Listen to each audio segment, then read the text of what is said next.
Finally, some news on a free agent front, and it happens while I'm at a meetup and doing all kinds of stuff. And now I'm getting ready for a review video for tonight, and I got like a little bit of an unboxing to do as well. But in the midst of all of this, Miles Wood is now re-signed by the Vegas Golden Knights for 4 years.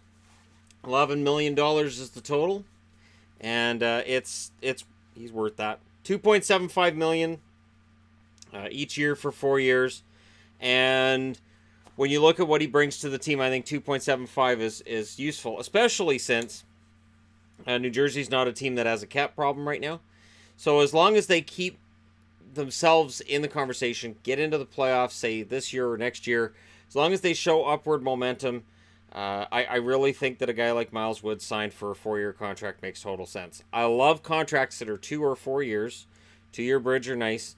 4-year contract is kind of perfect, and that's my opinion. I know there's other people who like the 6 and 8-year contracts. I think 4 is really good, and for what Wood brings to the team, I think that works for him. He had 19 goals last year. He's 23 years of age.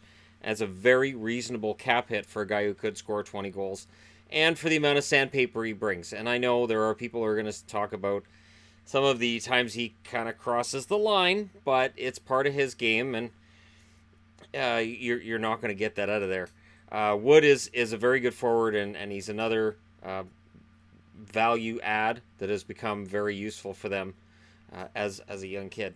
And they have a very good young roster. And this is one that's really it's being favored by most to end up out of the playoffs this year. It's not me. Now, you know, I personally have them in the playoffs. That's my prediction, but again, there seems to be a train of thought that New Jersey's going to fall out, and I can understand why they feel that way. Personally, you know, I have them at 4th in the division. I think they make the playoffs, but I totally understand why some see them as 5th or 6th, or in some optimistic cases, people might see them as 3rd. I think with young guys like Wood and with there seemed to be a different feel with the Devils over this past 12 months than previous. This wasn't all just, you know, they added Heischer and Butcher and that just made everything better.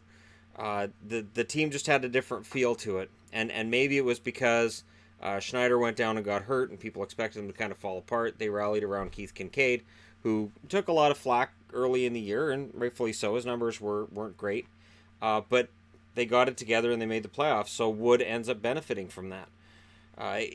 He's not late enough in the preseason either that you're going to see like a major problem of him getting into game shape, and getting back into the lineup. They've got a week and a half till the season starts. I don't foresee any issues. Wood should be good to go by the time the first week of October rolls around. So there you go. If you're a Devils fan, let me know how you feel about this. If you think it's too much money, you're not seeing it the way I do. I think it's perfect. And it's another sign that their general manager's pretty good at his job. So let me know your thoughts in the comments section below. As always, don't forget to hit like and subscribe if you're browsing your way through. You just happened upon this video. Thank you guys so much for watching. I'll talk to you again soon.